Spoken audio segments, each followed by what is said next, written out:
Mga atleta ng lungsod ng General Santos nakapagtala na ng mga panalo. Lokal na pamahalaan ng Coronadal, suportado ang mga manlalaro ng lungsod sa SRAAMI 2024. At mga makeup artists bumida sa 8 Tacloban Bird Festival. Yan ang ulo ng mga balita sa Soxurgen Headliners.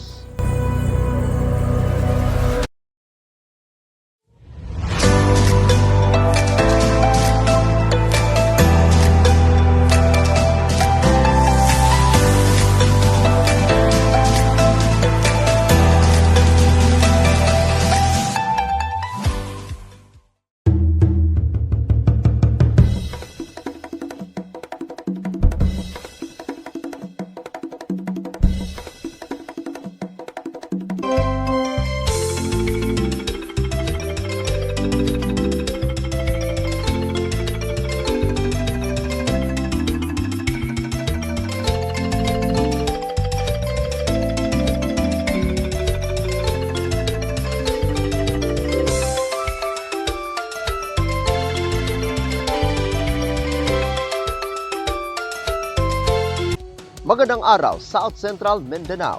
Narito na ang mga pangunahing balita sa Soxurgen Headliners ngayong Mayo 14, taon 2024.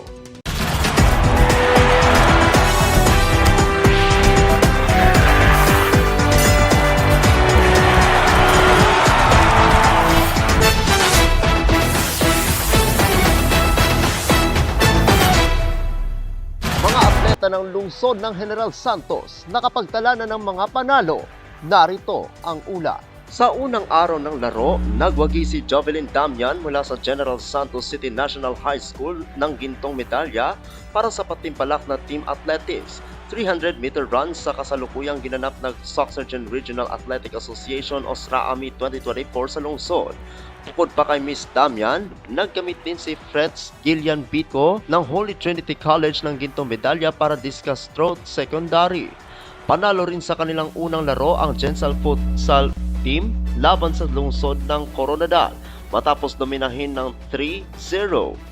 Tatlong gold points ang binigay ni na Angelica Compas, Judelia Recta at Jolisa Hinovita na humantong sa pagkapanalo sa kanilang unang laro. Dinaig naman ng Gensal Yellowfin Tuna ang Cotabato Province Emperors sa kategoryang Volleyball Girls Secondary sa 25-6. 25-9 sa nagpapatuloy na elimination games. Pinataob naman ng General Santos Yellowfin Tuna ang Team Sultan Kudarat Sultans sa Game 1 ng Basketball Girls Secondary sa puntos na 61-36. Ang SRAAMI 2024 ay kasalukuyang ginanap sa lungsod ng General Santos na magtatagal hanggang ika-17 ng Mayo taong kasalukuyan at may temang Dixit, Galing at Puso para sa batang malakas sa bansang matatag. Ako ang inyong kaibigang Apolinario Terdi Valencia para sa Soxurgen Headliners. Lokal na pamahalaan ng Coronadal, suportado ang mga manlalaro ng lungsod sa SRAAMI 2024. Narito ang ula. Pinangunahan ni Coronadal City Mayor Attorney Eliordo Ojena kasama sina City Councilors Honorable Esther Marin 14, Honorable John Ray Rodriguez, Honorable Ena Humilla, at SK Federation President Charles Ron Trinidad ang pagdalo sa pagbukas ng SRAAMI sa lungsod ng General Santos kahapon, ika-13 ng Mayo taong kasalukuyan. Tiniyak din ng mga pinuno na nasa maayos sa kalagayan ng mga kabataang Red Armors. Kasabay nito, masayang ibinalita ng alkalde ang karagdagang allowance ng mga bata at ng mga coaches ng 1,000 piso.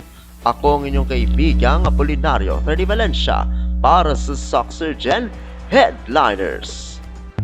Para sa uling balita, mga makeup artist bumida sa 8 Tacloban Bird Festival. Narito ang ula.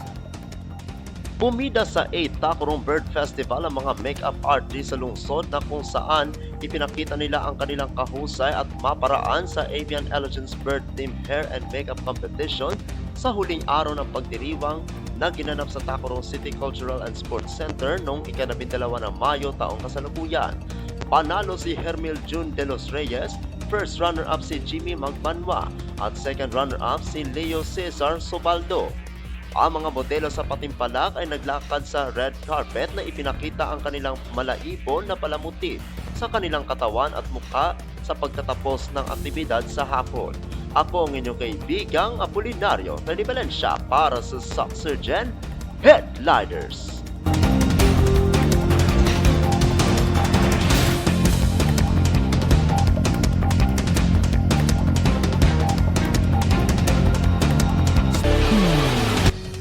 At yan ang kabuuan mga balita sa araw na ito. Mga balitang kailangan ninyong malaman, balitang walang kinakampihan, balitang totoo, balitang may dalang aral at inspirasyon. Ito ang Surgeon Headliners. Hanggang bukas, maraming salamat at magandang araw, kaibigan.